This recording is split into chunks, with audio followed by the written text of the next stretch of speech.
Hi, everybody. This is Lisa Kessler with Kessler Insurance, and I am here today on behalf of Cheers for Charity New Hampshire, one of my favorite pet projects that I have the honor of doing with my dear friend Joanne Burchuck. Hey, Joanne. Hi, Lisa. Yeah, Joanne Burchuck with Lighthouse Physical Therapy, and excited for another episode of our Cheers for Charity. And today we are going to welcome Melissa, and she's with the Seacoast Community School. So welcome, Melissa, and I'd love to have you just introduce yourself and tell us a little bit about your organization. Hi, thank you so much for having us. Melissa Caldwell, I'm the Executive Director for Seacoast Community School. So we are an early learning nonprofit right here in Portsmouth. So we have students at our school. We have about 300 students daily. So we have students starting at 8 weeks through preschool at the center. We have a half-day preschool program partnered with Portsmouth at the Little Harbor School. We also have a preschool that is in the Gosling Meadows that's in partnership with the Housing Authority. So we have that there. And then we also have out-of-school programming that we have at the Portsmouth elementary schools for after-school care, and also summer vacations and all the time that they're not in school. Is this primarily for just Portsmouth residents, or is anybody able to participate?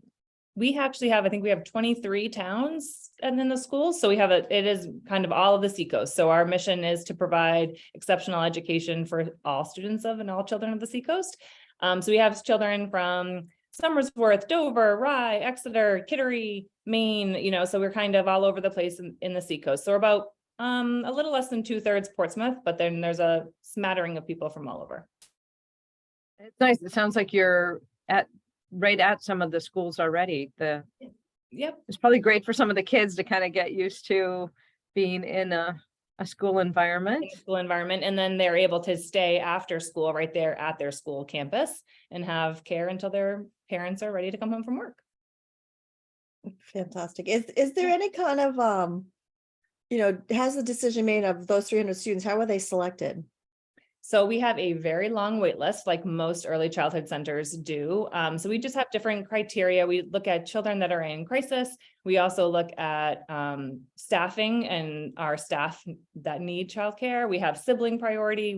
There's a whole smattering of ways that go through to kind of go through that long wait list that we have there. One of the benefits to our school is that we also have scholarships. So we provide service for students who receive state scholarship and assistance through the state, but we also have our own scholarship program. So we have around 32% of our population of kids who come here receive some sort of scholarship or benefit assistance. So of those 32%, about 70% of those kids are from a single parent household. So we really try to work hard to make sure that we're scholarshiping kids to kind of really strive through our mission to be able to give early childhood education to all families. So we provide scholarship assistance, we provide meals during the day. So students here receive a breakfast, a lunch, and a snack. So we provide that as part of their care. So really trying to encompass all angles and aspects of their care to make sure we're giving them, really setting them up for success. So there's a long wait list, but it's truly worth it because it's really, truly high quality care, and it's a great start for them. So it's quite a range of students as well. So you're starting at 8 weeks, which is amazing. Mm-hmm. And I would guess you'd have to also categorize by age, how many students you already have in a particular age group and kind of who fits into.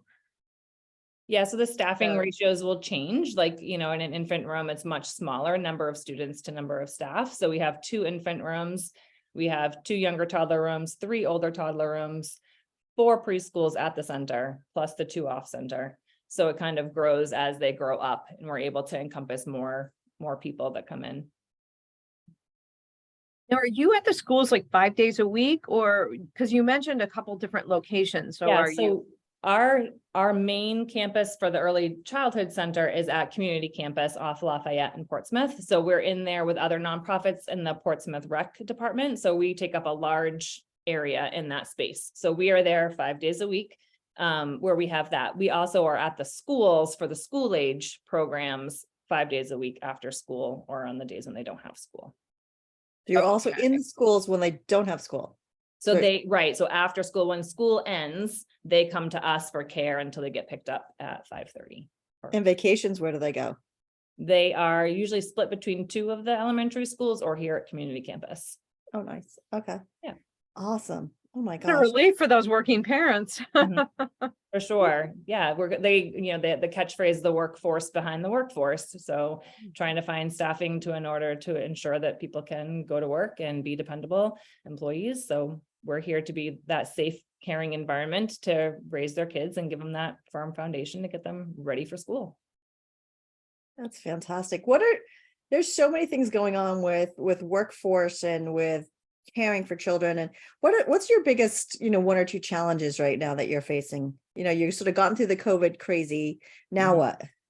I think staffing is our number one issue. We need staff to be able to open. We have 2 empty spaces in this center that we could open up and have as another classroom. And we have another space in our Meadows location. So we could actually have 3 classrooms that we could potentially take more students on to take off from our wait list if we had enough staff to be able to do that. So I think staffing is definitely our top part, and part of that lends into the livable working wage of early childhood educators, which is kind of a national crisis, which has gotten a lot of attention, I think, especially through COVID, is just the being able to make it so they can afford to be in this line of work and be in this profession and play that crucial role in all of these children's lives, but still be able to care for their own families and have a house and pay their bills and do all of the parts that they need to do too. So I think staffing and making sure that we have a livable, not just living, but a livable wage are the 2 biggest pieces, I think, impacting us right now. And what are I'll just your keep going. The other issue, I think, is the increased cost of childcare. So we offer scholarships to help our families who need that additional assistance. But I think, we have to, raise money and do fundraisers and ask for donors to help us create and get that money that allows us to be able to provide those scholarships. And the need is growing for families needing more support for that scholarship. So we see that, more and more families are asking. We have to see how creative we can get in order to get the funds to be able to provide the scholarships. And we also provide those meals, which is something that not all schools, early childhood schools or centers can offer. So we offer that, and with increased inflation and food prices and transportation of food, all of those prices go up. So we try to find creative ways to, encumber some of those costs, but in reality, those all trickle down to families too. So it just becomes kind of a cyclical problem and issue that we're trying to do our best to solve and be creative around. Yeah, I was going to ask you about your scholarships and how do you fund those? Are you able to get some grants, or are you finding the bulk of what your needs are? You guys are having to go out and try to find sponsors and do fundraisers to get that. So I think it's a little bit of both. We do have some grants some that are state level grants or city level grants, but then that comes with the state assistance and all those kinds of pieces too. But then there's a lot of looking for funders and donors. The more funders and donors we have, the more scholarships we can give. So, and then that's more families that we can support. Or there are families who are receiving like the maximum amount of state assistance. We also give them scholarship, but still are unable to meet because of life needs or tragedies or whatever happening for them, that we need, we try to find ways to help support even their cost share of what they need to provide. So it's just a lot of, being as creative as we can, accessing as many resources as we can, trying to find new resources all the time, to try to help as many families as we can. Are you able to tap into the New Hampshire Food Bank for some of your needs? We do some work. We partner with Gather because they're right down the road. So we have like a Gather shelf here. So we are able to partnership a little bit with them. We do a food drive for them in the fall. We did like a accessories drive, like soaps and that kind of thing drive for them. And they have a partnership where we have a little library of food outside our main office so that parents can stop there if they need to.